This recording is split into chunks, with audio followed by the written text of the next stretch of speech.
దేవుని యొక్క వాక్యాన్ని మనము చదువుకుందాం.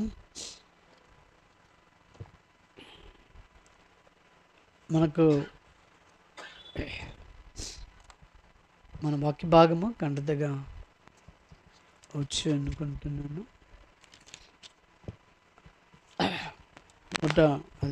మొదటి కొరింథీ 11:28.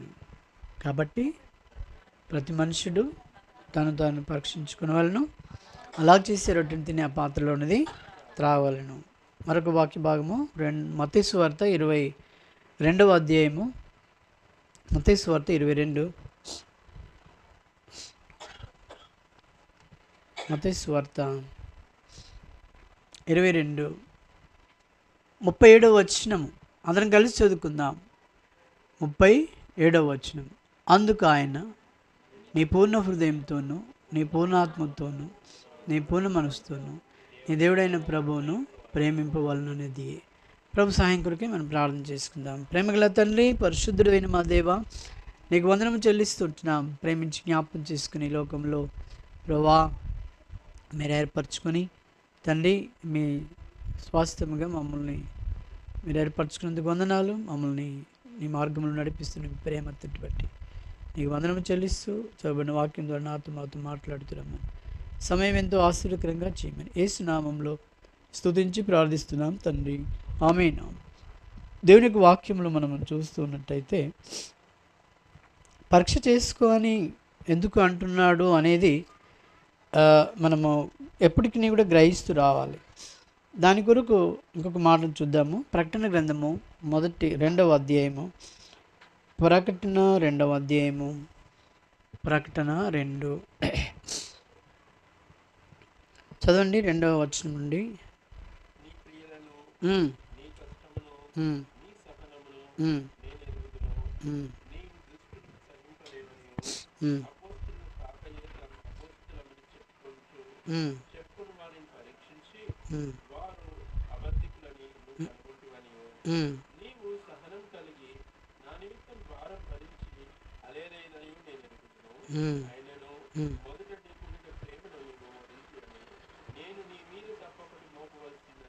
చాలు, పరీక్షించుకోవాలి అని చెప్తూ ఉన్నాడు కదా ప్రభు. నీకు ఈ లోక సంబంధంగా నువ్వు క్రియలలో, కష్టంలో, నీ సహనము, ఇవన్నీ కూడా నేను ఎరుగుదును. నీవు దుష్టులను సహింపలేదని కూడా నాకు తెలుసు. అపోస్తులు కాకే అపోస్తులమని చెప్పుకొను వారిని పరీక్షించినది అబద్ధికులను నీవు కనుగొంటివి. సో నువ్వు ఎంత జ్ఞానం ఇచ్చాడంటే దేవుడు ఇవన్నీ ఇస్తూ వచ్చాడు, నీకు సహాయం చేస్తూ వచ్చాడు, అనే విధాలుగా నడిపించాడు. అయితే నీవు దీంట్లో చాలా నిమగ్నమైపోయావు, కానీ దాంట్లో ఒకటి మర్చిపోయావు అన్నాడు. ఏమన్నాడు? నీ మొదట ఉన్నటువంటి నీ ప్రేమను నువ్వు ఏం చేసినావు? వదలితివి అన్నాడు. మొదట నీకుండిన ప్రేమను నీవు వదలితివి అన్నాడు. అర్థమైందా అండి? మొదటి ప్రేమ చాలా ప్రాముఖ్యం. ఇంటికి పునాది వేసినప్పుడు మొదటి మూలరాయి అంటాం కదా, అలాగే దేవుని బిడ్డలముగా ఏ ప్రేమతో నిన్ను ప్రేమించాడు. నీవు ఇప్పుడు చూడండి, ఆయన మనల్ని దేవుడు ఏర్పరచుకున్నాడు. నీవు కూడా ఈ లోకంలో అందరి మధ్యలో నుండి కూడా యేసుక్రీస్తు ప్రభువును నువ్వు ఏర్పరచుకున్నావు. నీవు కూడా ఆ పని చేశావు కదా అండి. ఏర్పరచుకున్న ఆయనను నువ్వు మొట్టమొదటిగా ఎలాగ యేసు ప్రభువును స్వీకరించావో ఇప్పుడు ఆయన ఏమంటుంటే ఆ ప్రేమ నీలో ఉందా అంటున్నాడు. మనము అప్పుడు ఆ యొక్క ఆసక్తి, ఆ యొక్క ప్రభావం అంతా కూడా ఉంటూ ఉంటుంది ఆయన ఏర్పరచుకున్నప్పుడు.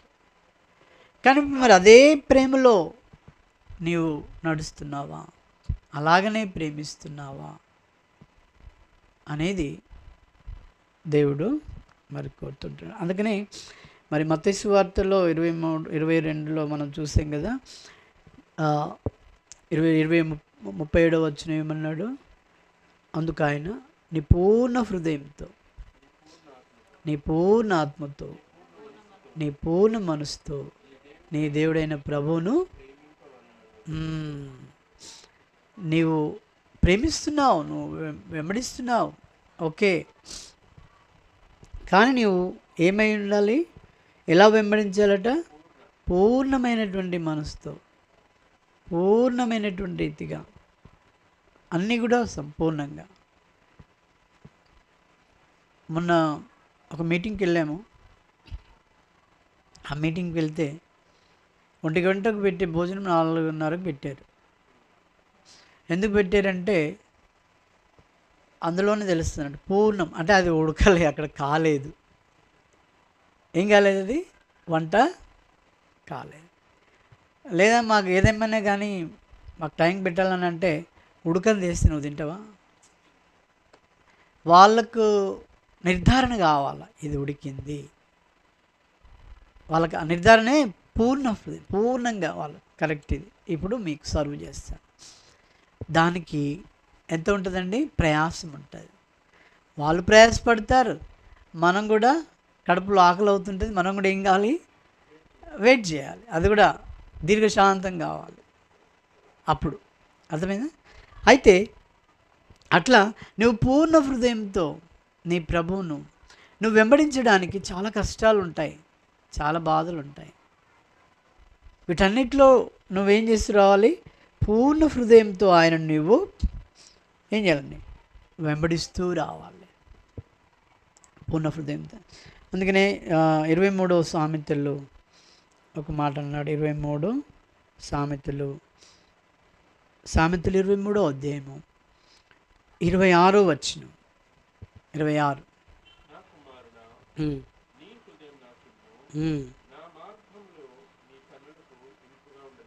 చాలు. మన దేవుని యొక్క మార్గాలు ఇంపుగా ఉండాలంటే మొట్టమొదటిగా మనం ఏం చేయాలంట? హృదయం ఇవ్వాలండి ఆయనకు. ఇప్పుడు మనం ముందు ఒక శాస్త్రం చెప్పుకున్నాం కదా, మనసు ఉంటే మార్గం ఉంటుంది అన్నట్టు. తర్వాత ఇంకొకటి కూడా అంటారు శాస్త్రంగా, ఏంటంటే అది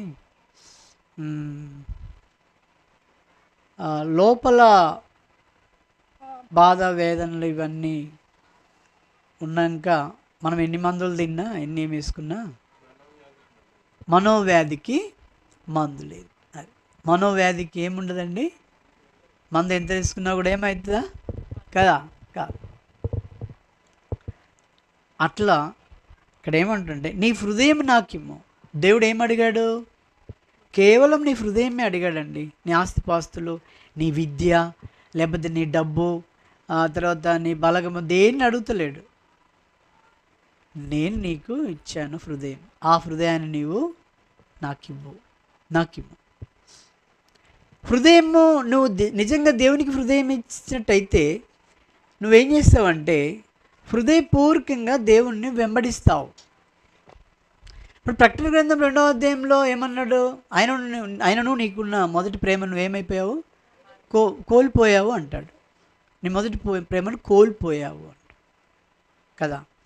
కోల్పోతాం ఎప్పుడంటే, అందుకనే ప్రభు ఏమన్నాడు? నీ హృదయం నాకు ఇవ్వని ఇప్పుడు అడుగుతున్నాడు. ఇంకా నీ హృదయం నాకు ఇవ్వు. ఎందుకు అని అంటే నేను ఇస్తున్నా కదా, ఇస్తున్నానంటే అలా కాదు. నువ్వు నాకంటే ఎక్కువగా నీ హృదయాన్ని వేరే దానికి ఇస్తున్నావు. ఉదాహరణ ఇవ్వాలంటే ఈ కాలంలో మా చిన్నతనం నుండి అంటే మొన్న 5 yearsలో ముందు వరకు కూడా ఈ మొబైల్ను అనుకోవడానికి లేకుండేనండి. అప్పుడు మొబైల్ లేవు. కానీ లేక వచ్చి ఏమైపోయిందంటే మనల్ని క్రీస్తు దగ్గరికి వెళ్ళి దొంగిలించేదిగా వచ్చేసింది. చాలా అర్థమైందా? దేవుని యొక్క వాక్యాన్ని వింటే దొంగిలించడం అనబడదు. నువ్వు ఎప్పుడు దొంగవవుతావు అంటే దేవుని వాక్యం నుండి తప్ప, ఎవరైనా ఫోన్ కాల్ ఎమర్జెన్సీది ఎత్తుకోవడం తప్ప, ఇంకా వేరే ఒక వార్తలు కూడా తప్ప, లేకపోతే నీకు ఆరోగ్య సూత్రానికి విను, లేకపోతే వంట రాదా విను, దాని తప్ప టైంపాస్కి వింటావు చూడండి. అదే నీ హృదయాన్ని ఏం చేస్తుంది? దొంగిలిస్తుంది. అర్థమైందా? నీ హృదయాన్ని దొంగిలించేది ఏంటిది? అదే. నువ్వు సమయం ఎక్కువ ఇస్తావు దానికి, దాంట్లో సమయం గడుపుతూ ఉంటావు. అప్పుడు ఏమైందంటే నీవు పూర్ణ హృదయంగా ప్రభుని మనము వెంబడించలేము. అందుకని అంటున్నాడు, నీ పూర్ణ హృదయంతో. నీ పూర్ణ హృదయం రావడానికి కొరకై మనం ఏం చేయాలండి? మన హృదయం పూర్ణ హృదయంగా కావడానికి కొరకు మనం ఏం చేయాలి? ఇప్పుడు ఉదాహరణ చెప్పాలంటే, నిన్న మేము కాన్ఫరెన్స్లో ఒక బ్రదరు ఒక మాట అన్నాడు. వేరే బ్రదర్స్ దాని లోపల అన్నీ చెప్తుంటే, నాకు అది ఒక్కటి రాదయ్యా, ఫోన్ ఎత్తుకోవడం మాట్లాడడం ఇంతే తప్ప నాకు ఒక్కటి రాదా అన్నాడు. ఎందులో? ఈ ఫోన్లో ఎన్ని ఉంటాయి తెలుసు కదండి? తెలుసా మీ అందరికీ? ఉంటాయని తెలుసు, కొంతమందికి ఆపరేట్ చేయరాదు, కానీ ఉంటాయి, బాగా ఉంటుంది. దాన్ని ఆపరేట్ ఎవరు చేస్తారు? వాళ్ళకి. బట్ సరే, వాళ్ళకి ఎట్లా వచ్చింది అది? వాళ్ళు దాన్ని వెంటబడ్డారు, దాన్ని ఆసక్తితో నేర్చుకున్నారు, ఇట్లా చూశారు, చేశారు. అలా ఉంటే అయిపోద్దా? మళ్ళీ నువ్వు ఏం చేయాలి? దాన్ని వాడుతూనే ఉంటుంటే అప్పుడు నీకు దాంట్లో పర్ఫెక్ట్ అయిపోతావు కదా, అంతేనే కదా? ఇప్పుడు నీ హృదయం కూడా దేవునికి ఇవ్వమన్నాడు కాబట్టి, నీ హృదయం దూరంగా ఉన్న సంగతి నీకు తెలియదు ఎక్కువ. ఎవరు తెలుస్తుంది? దేవునికి తెలుస్తుంది. నీ హృదయము, నా హృదయము నీకంటే ఎక్కువగా నీ పిల్లలకు, నీ భార్యకు, భర్తకు, నీ కుటుంబస్తులకు, బంధువులకు ఎవరికి తెలియదండి. వాళ్ళకు ఒకటి తెలిస్తే ఏంటంటే, ఏదన్నా మన అలవాట్లు, ఆచారాలు తెలుస్తాయి వాళ్ళకి, అంతేగాని నీ హృదయం లోపల ఉన్నది మాత్రము ఎవరికి తెలుస్తుంది? అది దేవునికే తెలుస్తుంది. ఆయనకు తెలుసు కాబట్టే దేవుడు ఈ సమయంలో మనతో మాట్లాడుతున్నాడు. ఏంటంటే, మొట్టమొదటిగా నువ్వు పరీక్షించుకో. రెండవదిగా ఏమంటున్నాడు? నీ మొదటి ప్రేమను నువ్వు విడిచిపెట్టావు. ఇప్పుడు ఏమంటున్నాడు మత్తయి సువార్తలో? నీ పూర్ణ హృదయంతో, పూర్ణ ఆత్మతో ఏం చేయాలి? నన్ను వెంబడించు. దానికి మొట్టమొదటిగా నువ్వేమి ఇవ్వాలి? నీ హృదయము నాకు ఇవ్వు. నీ హృదయం నాకు ఇస్తే వచ్చేస్తుందండి అది. ఇప్పుడు ఉదాహరణగా మొబైల్ కొన్నాం, తెచ్చిపెట్టామాట. అది నేర్చుకోవాలంటే అది ఆడుంటుంది, నువ్వు ఆడుంటే నేర్చుకుంటావా? ఏం చేయాలి? నీ మనుషులతో సహా ఆడికి రావాలి, దాన్ని తీసుకొని దాన్ని ఆపరేట్ చేస్తేనే అవుతుంది, అన కదా? ఇప్పుడు దేవునికి మన హృదయం ఇచ్చి మనం ఏం చేయాలి? ఇంకా రెండో పని, దాంట్లో మనం నిమగ్నమై ఉండాలంటే, దేవునిలో, ఆ హృదయంలో, దేవుడిచ్చిన హృదయంలో మనం నిమగ్నమై ఉండాలంటే ఏం చేయాలండి? కీర్తనలు 1వ అధ్యాయం 2వ వచనం, మీకు అంటతో వచ్చు. 2వ వచనం. దుష్టుల ఆలోచన అవన్నీ అడవచ్చు, కానీ ఏం చేయాలి? యెహోవా ధర్మశాస్త్రం నందు ఆనందించుచు దివారాత్రములు దాన్ని ధ్యానిస్తూ ఉన్నట్టయితే అప్పుడు నీ హృదయం ఏమవుతుందండి? నీ హృదయము ఆయనకిచ్చిన ఆ విధానము నెరవేరుతుంది. ఎవరికిచ్చింది? ప్రభువారికి ఇచ్చింది.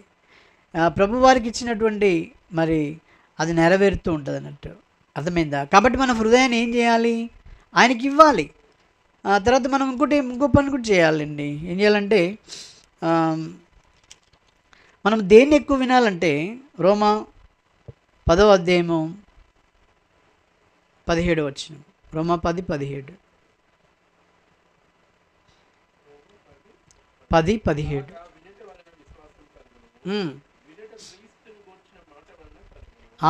వినట వలన మనం ఎవరి మాట వినాలండి? క్రీస్తు మాట వినాలి ముందు. అది నేర్చుకోవాలి మనము. మన హృదయానికి ఆయనే.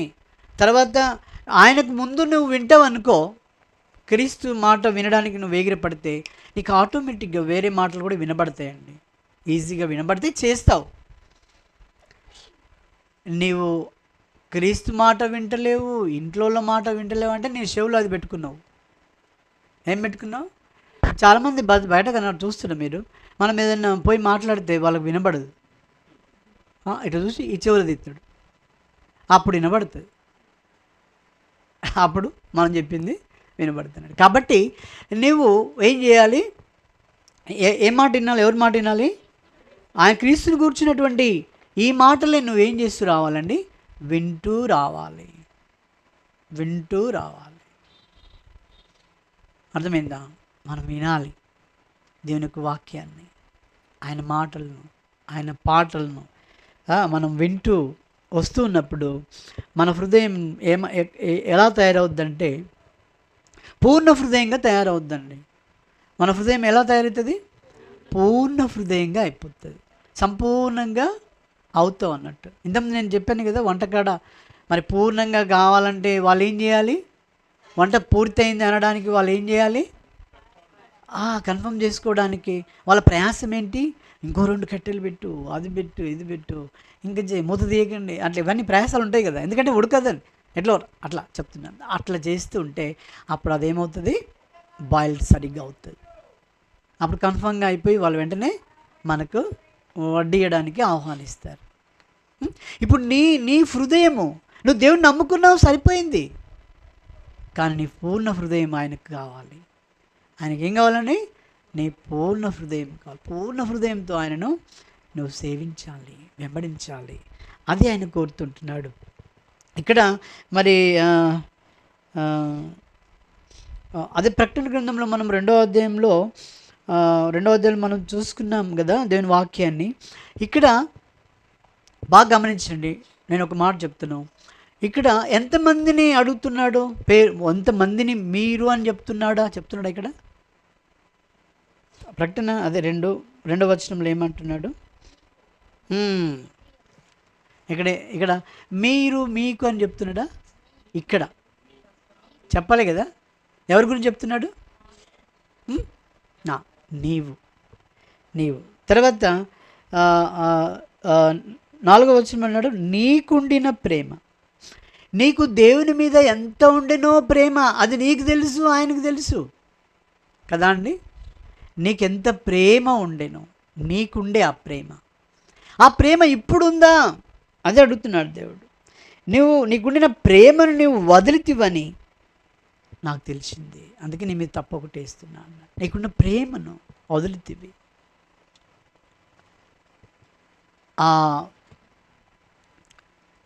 సిస్టర్ గ్రేస్ బెడ్లో ఉన్నప్పుడు మరి జోసెఫ్ అండ్ శామ్, నేను ఆమెకు పరిచర్య చేసేటప్పుడు నేను ఒకటే మాట చెప్పేది, తల్లిదండ్రులను ప్రేమించుము, గౌరవించుము, సన్మానింపు అని చెప్పాడు కదా.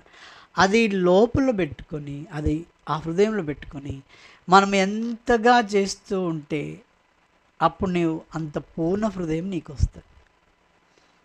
అర్థమైందా?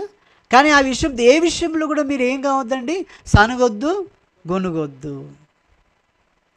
మనం సనే గునిగినాం అనుకో, అప్పుడు ప్రశ్నిస్తాడు, నీకు మొదటి నీ ప్రేమ నీవు వదులుతున్నావు, జాగ్రత్త, నీ తల్లిదండ్రులను సన్మానించు నువ్వు అనే మాటను మనం ఎప్పుడో నేర్చుకున్నాము. కాబట్టి ఇప్పుడు అలాగున్నప్పుడు, ఇప్పుడు ఉదాహరణ చెప్పాలంటే, నేను ఆమెను ప్రేమించేది ఎంతనో, ఒక భార్యలాగా, తల్లిలాగా ఎంత చేయాలనో వాళ్ళు ఆ సమానత్వం చూపించాలి. ఎవరిలో కూడా ఏం కావద్దు, వ్యత్యాసము రావద్దు. అలా వచ్చినట్టయితే నిన్నే హెచ్చరిక చేస్తాడు. ఒకవేళ నా పిల్లలు ఇద్దరు బాగా చేస్తారు అనుకోండి, నేను చేయలేదనుకో, ఏమైంది నీకు, నీ భార్య విషయంలో నీవు యథార్థంగా నువ్వు చేయట్లేదా, నన్నే అంటాడు. వ్యక్తిగతంగా దేవుడు నన్ను సంధిస్తాడు, గుంపుని కాదండి. అపవాది ఏం చేస్తుందంటే గుంపును చూసుకోమంటుంది. అపవాది గుంపును కలుపుతుంది, అట్లా కాదు. దేవుడు వ్యక్తిగతంగా నిన్ను రక్షించుకున్నాడు కాబట్టి నిన్నే అడుగుతున్నాడు. నీకే జీవం ఇస్తున్నాడు, నీకే ప్రాణం ఇస్తున్నాడు, నీకే ఊపిరిచ్చినాడు, నీకే ఉనికినిచ్చినాడు కదా. నీ చేతికే ఈ పరిశుద్ధ దేవుని యొక్క వాక్యాన్ని నీకు ఇచ్చాడు, గ్రంథం.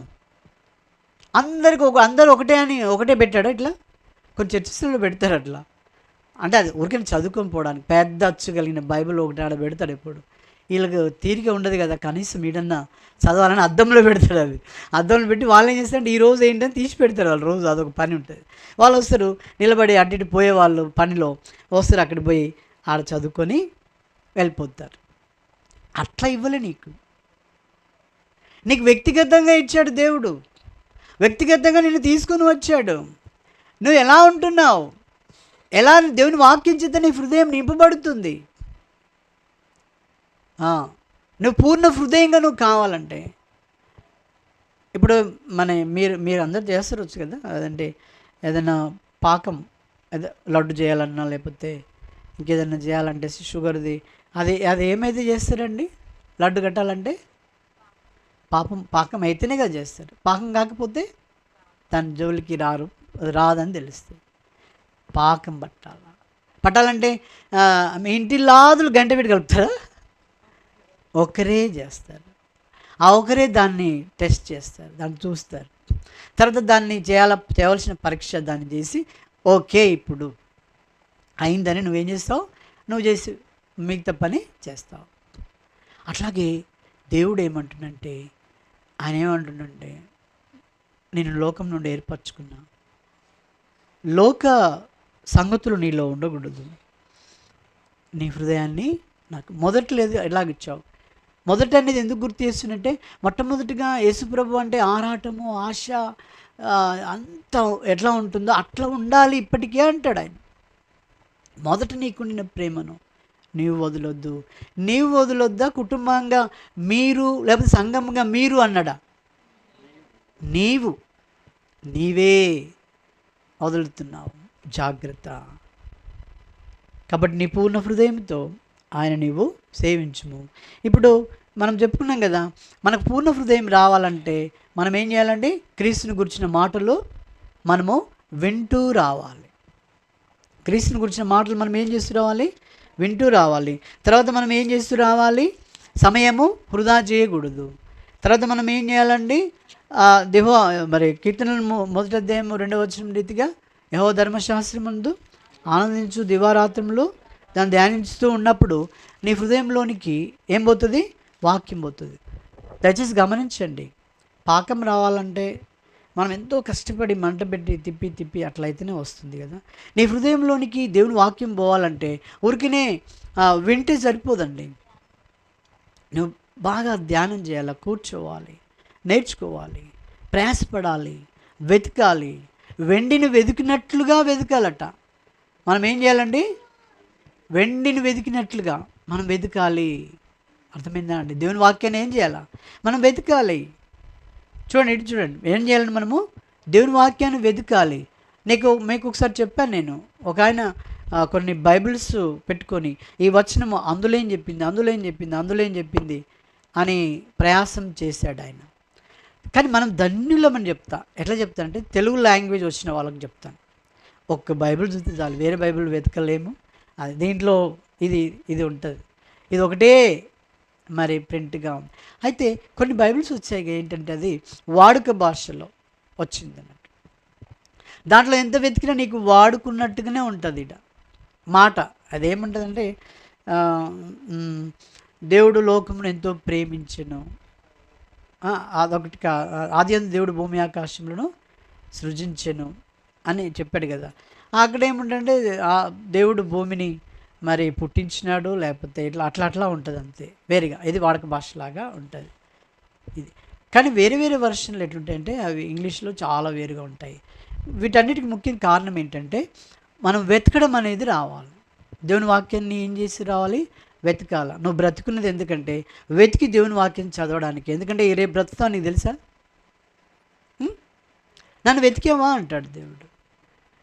మా కుటుంబమే సరిపోయా, మా ఇంటి పొద్దున్న లేచి ఇదే పని ఎక్కడా అన్నట్టే ఉంటాం మనం. అవి లేకుండా కాదు, అవి ఉంటూ ఇది చేయాలి. ఒక బ్రదర్ పాటలు శ్రమలు లేవని రాశాడట ఒక పాట. అది మన అన్న చెప్పాడు. క్రైస్తవునికి శ్రమలు లేకుండా ఉంటాడా, శ్రమలు ఉండి ఉంటాడా?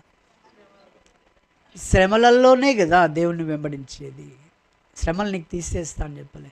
శ్రమలు లేకపోతే నువ్వు క్రైస్తవుడే కావు. అర్థమైందా? కాబట్టి నీకు శ్రమలను ఇచ్చాడు. ఆ శ్రమలలో నువ్వేం చేస్తూ రావాలి? ప్రభువును మరి ఇంకా వెతుకుతూ రావాలి, వెతుకుతూ రావాలి. అప్పుడు దేవుడు మనకు మరి తన యొక్క వాక్యం చేత నిన్ను ఆ హృదయాన్ని నింపుతాడు. ఏం లే, ప్రభు కోరుతున్నాడు. ప్రకటన గ్రంథము 1వ అధ్యాయము 3వ వచనం చదవండి. మళ్ళొక మాట, ప్రకటన 1వ అధ్యాయం 3వ వచనం. ఆ సమయము సమీపించింది. ఈ ప్రవచన వాక్యాలు, దేవుని వాక్యాన్ని చదువువాడును ఆ, మనం సమయం వస్తుందని చెప్పేసి ఊరికనే ఉంటే కాదు. మనం సమయం వస్తుందని ఊరికే ఉంటే కాదు. ఏం చేయాలండి? దేవుని వాక్యాన్ని మనం ఏం చేయాలి? చదవాలి. దేవుని వాక్యము చదవాలి. చదువుతుంటేనే నీవు సిద్ధపడుతున్నట్టు. ఇప్పుడు ఎక్కడైనా బయటికి వెళ్ళాలంటే నువ్వు ఇంట్లో మొట్టమొదటి ఏం చేయాలి? సిద్ధపడాలి. సిద్ధపడితేనే నువ్వు పోతున్నావు అనడానికి గుర్తు. చిన్నపిల్లలకు మనం సిద్ధపడేది తెలుస్తుంది కదా, అప్పుడు మనం దాచుకొని చేస్తాం కొన్ని. ఎందుకు తెలుసా? నేను తయారయ్యేది వాడిని తెలుస్తుంది, వాడు వెంట పడతాడని. అంటే నువ్వు తయారయ్యే విధానం ఉంటుంది కాబట్టి. ఇప్పుడు ప్రభువు వస్తున్నాడు, ఆయన రాకడ సమీపంగా ఉంది. నువ్వేం చేస్తూ రావాలండి? దేవుని యొక్క వాక్యాన్ని మనం చదువుతూ రావాలి. ఈ కాలంలో మనం ధన్యులం ఒక విషయంలో, మొబైల్ రావడం. ఎందుకు ధన్యులం అంటే చెవులో పెట్టుకునే వాక్యాన్ని ఆన్ చేసుకోవచ్చు. ఏ ఏ గ్రంథం అంటే ఆ గ్రంథాన్ని మనకు వినిపిస్తుంది. ఆ విషయంలో ధన్యత. అది విను. ఇప్పుడు సామెతలు వింటావా? అది నువ్వు అందులో ప్లే చేస్తే నువ్వు సామెతలంతా వినొచ్చు. అలా వినము. చెడు వినకు, చెడుని చూడకు. ఎక్కువ వాక్యం విను. చదువు వస్తుందా? తీసి చదువు. ఆ వినడం నీకు వినడం ఎప్పుడంటే నువ్వు పనులలో ఉన్నప్పుడు ఇది ఆన్ చేసుకొని వినాలి. మిగతా టైంలో దేవుని వాక్యాన్ని తెరిచి ఏం చేయాలి? చదవాలి.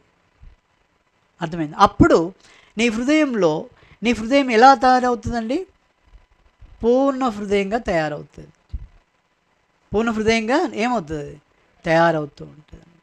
అందుకే మనము ప్రార్థన కానీ దేవుని వాక్యం కానీ ఇప్పుడు మనము ఇంకెక్కువగా శరీరాన్ని నలగొట్టుకుంటున్నా అన్నాడు. ఎవరు? అపోస్తలుడైన పౌలు. ఎందుకు? నేను ఇతరులకు చెప్పి భ్రష్టునైపోతున్నాయేమో అని నా శరీరం నేను నలగొట్టుకుంటున్నాను అన్నాడు. ప్రార్థన, దేవుని వాక్యం చదవడం, ఇదే భంగిమలో చదవాలని వ్రాయబడలేదు. కానీ ప్రార్థన మోకాల మీద చేశారని రాసి ఉంది. మీరు ఖచ్చితంగా ఇట్లా అని కాదు. వాక్యం కూడా అయితే మనం కొంచెం భక్తుల చరిత్రలు వింటాము. వాళ్ళు మోకరించి దేవుని యొక్క వాక్యాన్ని చదివారు. మోకరించి ప్రార్థన చేయడం. అర్థమైందండి? అలా చేయడంలో ఏంటి దానికి గుర్తంటే, ఇప్పుడు నువ్వు పాకం తయారు చేయడానికి మంట ఎక్కువ పెట్టి ఎట్లా కష్టపడతావో, నీకు పాకం ఓకే అవ్వడానికి నీకు ఎట్లా మనసు ఉంటుందో, అప్పుడు దేవుని యొక్క వాక్యాన్ని నువ్వు నీ హృదయంలోనికి రావడానికి నీ శరీరాన్ని నల్లగొట్టుకోవాలా. మోకరించు. నీకు వీలవుతే చదువు, మోకరించు, ప్రార్థన చేయి. నువ్వెంతగా అలా చేయడం ద్వారా ఏమవుతుందంటే నీ హృదయంలోనికి ఆయన యొక్క వాక్యం ఏమవుతుంది?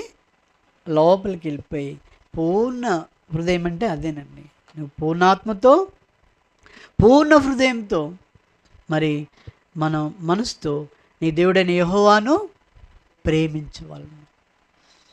ఊరికినే ప్రేమిస్తే భక్తి వేషాలలో ప్రేమ సరిపోదు ఆయనకు. అది సరైనది కాదు. నువ్వు ఇలా ప్రేమించు నీ హృదయంలో. కాబట్టి మరి అలాంటి ప్రేమతో ఇంకా మరిన్ని విషయాలు మనం ఇంకా నేర్చుకుందాం. ఇంకా ఆయనను ఎట్లా పూర్ణ హృదయంతో మరి వెంబడించాలనేది. కాబట్టి మనం పరీక్షించుకుందాం. ప్రభు సన్నిధిలో ఎలాగూ మరి మన హృదయం పూర్ణ హృదయంగా ఉంటుందా లేదా? ఎందుకంటే ప్రభు వస్తున్నాడండి. నేను వస్తున్నాను. నువ్వు సమయం పోనీయకు. ఏం చేయాలి? నువ్వు నీ పూర్ణ హృదయంతో నీవు చదువు, ధ్యానించు, వాక్యంను ప్రేమించు, విను. అప్పుడు నీకు పూర్ణ హృదయము వచ్చేస్తుంది. ఆ రీతిగా ప్రభు మనకు సహాయం చేయండి. మోకరించండి, ప్రార్థన చేసుకుందాం.